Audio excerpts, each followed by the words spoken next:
Bonjour à tous, aujourd'hui j'ai envie de vous parler de Les choses qu'on dit, les choses qu'on fait, le tout dernier film d'Emmanuelle Mouret. Avec Camélia Jordana, Nils Schneider, Vincent Macaigne, Émilie Dequesne, Jenna Thiam et Guillaume Wix. Ah ça en fait du monde hein. Donc c'est un film réalisé par Emmanuelle Mouret qui est sorti au cinéma le 16 septembre dernier et désormais en DVD. Emmanuelle Mouret est un réalisateur que j'aime beaucoup, que j'ai découvert avec L'Art d'aimer, puis avec un baiser s'il vous plaît, et évidemment Caprice. Et puis il me semble maintenant que c'était il y a 2 ans, il a sorti un film que j'aime énormément qui s'appelle Mademoiselle de Jonquière, qui est en vérité une adaptation du récit du Marquis des Arcis et de Madame de la Pommeraye, qui est un des récits que l'on trouve dans Jacques le Fataliste et son maître de Diderot, qui a un récit dont je ne dirai pas grand chose, mais qui joue tout le temps avec les histoires d'amour et de vengeance et de désir qui sont plus ou moins troublés, confus.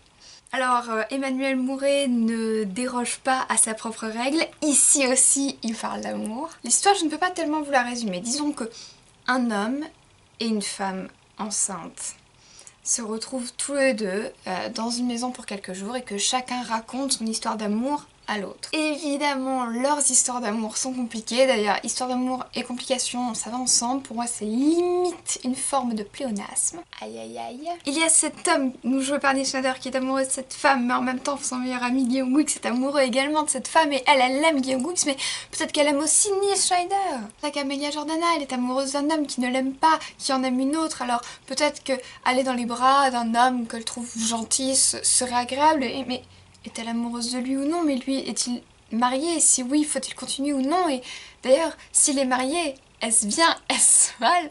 Où va-t-on? Que fait-on? C'est un film que je trouvais extrêmement intéressant pour toutes les questions qu'il soulève. En amour, où se trouve la morale? Et d'ailleurs, qu'est-ce que la morale? Faut-il, parce que nous avons qu'une seule vie, qu'elle n'est pas toujours chouette, succomber à tous les désirs qui se trouvent devant nous? Est-ce que aimer, c'est aimer une seule personne ou en aimer plusieurs? Est-ce que le désir et l'amour c'est la même chose? S'aimer physiquement et s'aimer moralement, esthétiquement? Ou est-ce que la liberté d'aimer s'arrête? Peut-être là où la liberté tout simplement toute seule s'arrête, c'est-à-dire là où elle enfreint, elle atteint celle de l'autre. Alors puis-je aimer tout le monde à partir du moment où je ne heurte personne?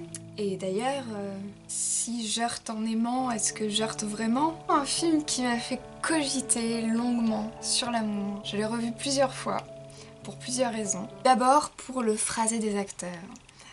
Emmanuelle Mouret les met en scène d'une manière que j'aime de tout mon cœur, d'une manière très nouvelle vague, très cinéma français.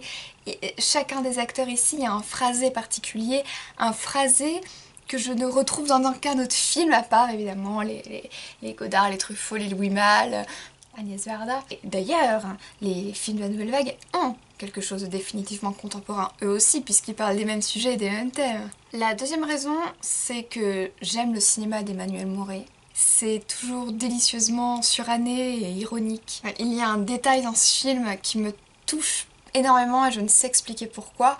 Les personnages, lorsqu'ils dorment, se réveillent toujours en pleine nuit et vérifient l'heure sur leur petite montre. Ils portent tous une montre. Je ne porte plus de montre, mes montres n'ont plus de piles. Je regarde l'heure bêtement sur mon réveil ou mon portable.